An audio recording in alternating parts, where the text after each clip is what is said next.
आज हम जो आर्टिकल डिस्कस करेंगे वो है एफसीआरए बिल अमेंडमेंट 2026 के ऊपर। इस आर्टिकल में क्या क्या इंपॉर्टेंट बातें कही गई हैं, खासतौर से हमारे एग्जाम के पर्सपेक्टिव से, वो हम डिस्कस करेंगे। तो आइए देखते हैं। देखिए, हमारा जो आज का आर्टिकल है वो foreign contribution regulation act amendment bill 2026 के ऊपर है। इस आर्टिकल में बताया गया है कि फॉरेन डोनेशन जो इंडिया को एनजीओज में को मिलता है, इंडिया में जो एनजीओज हैं उनको जो फॉरेन डोनेशन मिलता है, वो एक्ट एनेक्ट किया गया था, बनाया गया था 1976 में इमरजेंसी के एरा के दौरान, क्योंकि उस समय की सरकार को यह लगता था कि हमारे यहाँ जो सिविल सोसाइटीज हैं, जो एनजीओज हैं, वो फॉरेन से इन्वेस्टमेंट लेते हैं, फॉरेन से फंड ले करके, और हमारे यहाँ की जो सरकार है उसको गिरा रहे हैं, हमारी डेमोक्रेसी को बर्बाद कर रहे हैं। इसलिए इस एक्ट को लाया गया था।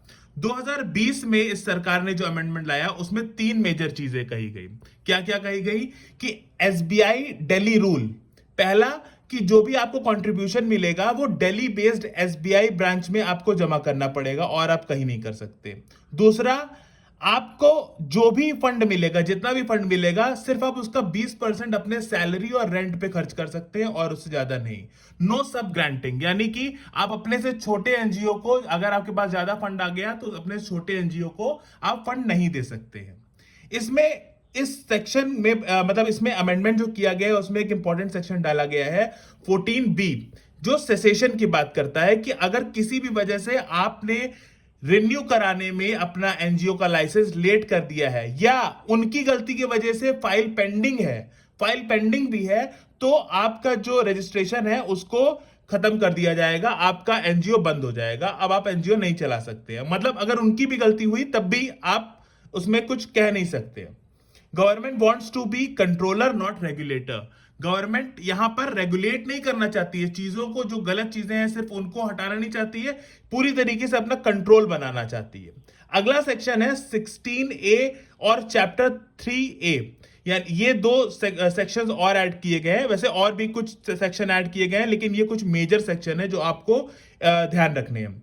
If NGOs license period over, all property and fund will move to designated authority. एक डेजिग्नेटेड अथॉरिटी बनाई जाएगी। अगर आपके एनजीओ का जो रिन्यूएबल नहीं हुआ है और सही टाइम पीरियड पे आपने रिन्यू नहीं कराया है, तो जो भी प्रॉपर्टी है, जो भी फंड है, वो एक डेजिग्नेटेड अथॉरिटी के पास चला जाएगा, regardless of how much fund from India. मतलब अगर मान लीजिए कि 70% आपको जो भी फंड मिलता है बाहर से मिलता है, 30% इंडिया से मिलता है, तो वो इसको भी कंसीडर नहीं करेंगे कि जो इंडिया वाला फंड है उसको रहने देते हैं, वो सारी चीजें सीज कर लेंगे। मॉस्पी की रिपोर्ट 2014 में आई थी, उसने ये बताया था कि civil society 27 lakh job create करती है इंडिया में। एनजीओज का कंट्रीब्यूशन हमारे जीडीपी पे 2% से ज्यादा है, और 34 लाख फुल टाइम वॉलंटियर्स इसमें वर्क करते हैं। तो आप इसमें देख सकते हैं कि कितना बड़ा नंबर है जो इसमें इन्वॉल्व है।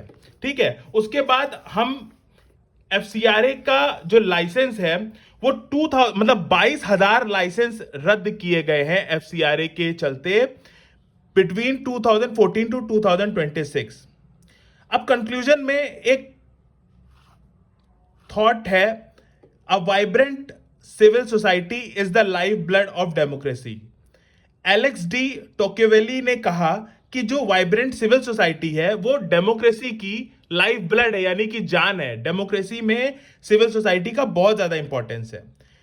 अब आप एक अपने कंक्लूजन में एक लाइन ऐड कर सकते हैं कि नेशनल सिक्योरिटी जो है वो नॉन नेगोशिएबल है, उसको नेगोशिएट नहीं किया जा सकता, लेकिन रेगुलेशन जो होना चाहिए वो ड्यू प्रोसेस के थ्रू होना चाहिए, यानी कि रैशनैलिटी पे बेस्ड रेगुलेशन होना चाहिए, ये नहीं कि आप कुछ भी रेगुलेट कर रहे हैं। तो ओवरऑल ये सारी बातें कही गई। ये भी बताया गया कि बहुत सारे फंडामेंटल राइट का वायलेशन हो रहा है, 14, 19, 1C, 25, 26, 29, 30, 300A, ये सारे फंडामेंटल राइट्स का वायलेशन हो रहा है। बहुत सारे एनजीओ जो बहुत अच्छा वर्क कर रहे हैं एजुकेशन के फील्ड में, हॉस्पिटल्स बना रहे हैं, हॉस्पिटल जो एनजीओ के बेसिस पे रन करते हैं, वो सब इससे बहुत ज्यादा हैम्पर होंगे। तो बेसिकली इस पे जो कॉमन मैन है, जिससे इसको हेल्प मिलती है जिन लोगों को, वो लोग सफर करेंगे।